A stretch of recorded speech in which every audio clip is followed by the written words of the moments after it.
Baik, setelah kita mempelajari metode penentuan harga pokok dari persediaan dengan moving average, di sini kita akan sedikit membahas terkait bagaimana apa saja sih jurnal yang akan terjadi di akuntansi untuk biaya bahan. Nah, secara umum saya pribadi mengelompokkan jurnalnya ke dalam dua kelompok. Pertama, jurnal yang saya blok kuning dan yang kedua jurnal yang saya blok biru. Untuk jurnal yang saya blok kuning ini merupakan jurnal untuk pembelian bahan baku, ya. Nah, contohnya seperti ini. Jika kita membeli bahan baku, misalnya saya contohkan untuk yang kasus harga faktur di sini ya. Ini merupakan contoh soal tadi untuk alokasi biaya angkut berdasarkan harga faktur. Misalnya kita akan menjurnal pembelian atas barang atau bahan baku A. Nilainya kan 100.000. Nah, persediaan bahan baku ini kita akui sebagai aset, karena itu persediaan bahan baku ada di debit saat bertambah. Di kreditnya apa? Di kreditnya merupakan utang dagang. Ya, utang dagang. Kenapa utang dagang? Karena kita beli secara kredit, makanya utang dagang. Cuma biasanya memang di perusahaan manufaktur itu mereka hampir tidak pernah membeli persediaan bahan baku secara cash. Biasanya uangnya yang cash itu digunakan untuk hal lain. Karena itu di kredit itu utang dagang. Jadi persediaan bahan baku bertambah di debit, utang dagang bertambah di kredit senilai 100.000.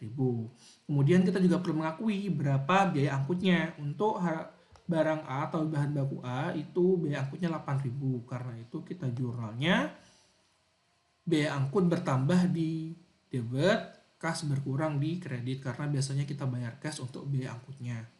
Nah, di sini kalau biaya angkut ini kita akui sebagai komponen dari harga pokok bahan baku, maka kita perlu buat satu jurnal lagi, yaitu jurnal pembebanan biaya angkutan.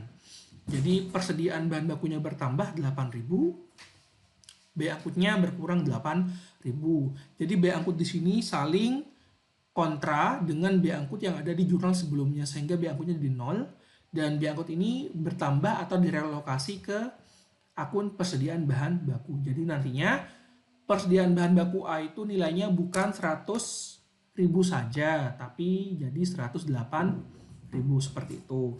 Kemudian jurnal kedua itu adalah jurnal pemakaian bahan baku. Jadi kan jika kita tidak punya bahan baku, kita beli bahan baku. Jurnalnya yang di kuning ini ya.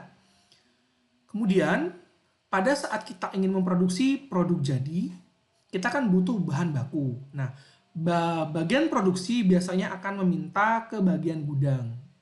Nah, gudang akan mengeluarkan akhirnya sejumlah unit bahan baku yang diminta oleh bagian produksi.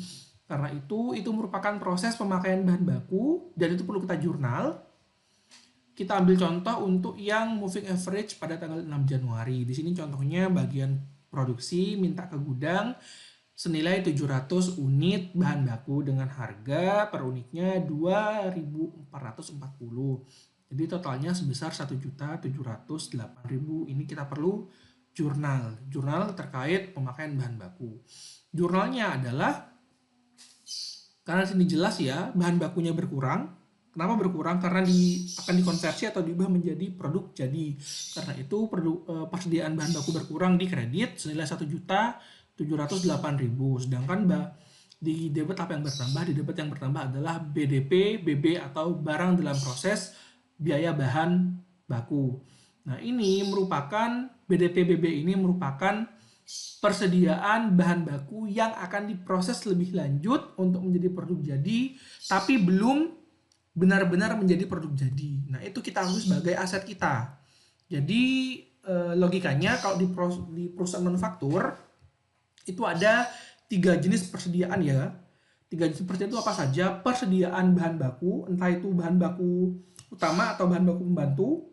Yang kedua, persediaan barang dalam proses, dan yang ketiga, persediaan produk jadi. Nah, jadi setelah logikanya kalau di perusahaan manufaktur itu kalau bahan baku mau diolah atau sudah diolah, kalau belum jadi barang jadi, maka itu akan diakui sebagai bertambahnya persediaan barang dalam proses bahan baku, seperti itu. BDP ini, barang dalam proses ini ada 3 jenis nanti. Ada BDP BB atau biaya barang dalam proses bahan baku, ada BDP TKL atau barang dalam proses tenaga kerja langsung, dan BDP BOP atau barang dalam proses biaya overhead pabrik. Nah, dua yang sebelumnya itu nanti akan dibahas di materi-materi selanjutnya terkait akuntansi tenaga kerja dan akuntansi overhead pabrik. Selanjutnya di sini kita akan mempelajari terkait apa sih masalah khusus yang berhubungan dengan bahan baku. Jadi di Mulyadi dijelaskan bahwa ada 3 masalah yang sering muncul terkait bahan baku. Yang pertama sisa bahan, yang kedua produk cacat, dan yang ketiga produk rusak.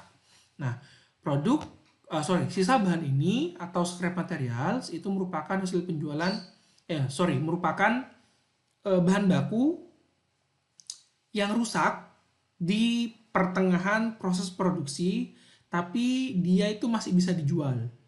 Nah, jika si sisa bahan ini dijual dan nilainya material, kita akan menjurnalnya, dan kita akan mengakui berkurangnya biaya bahan baku jika itu bahan baku utama, dan berkurangnya biaya overhead pabrik jika itu merupakan bahan baku pembantu.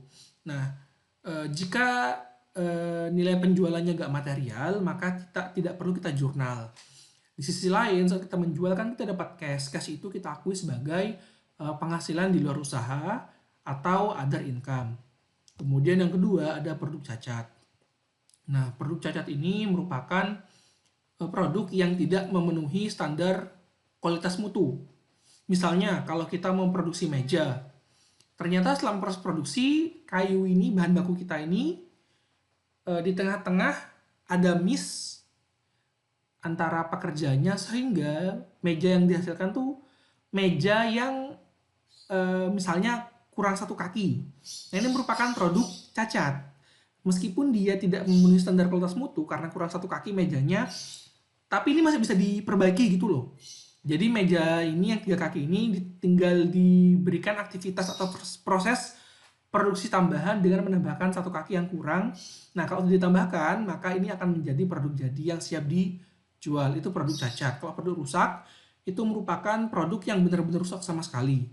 Dia pertama tidak memenuhi standar kualitas, dan dia meskipun akan diproses lebih lanjut tetap nggak bisa jadi produk jadi.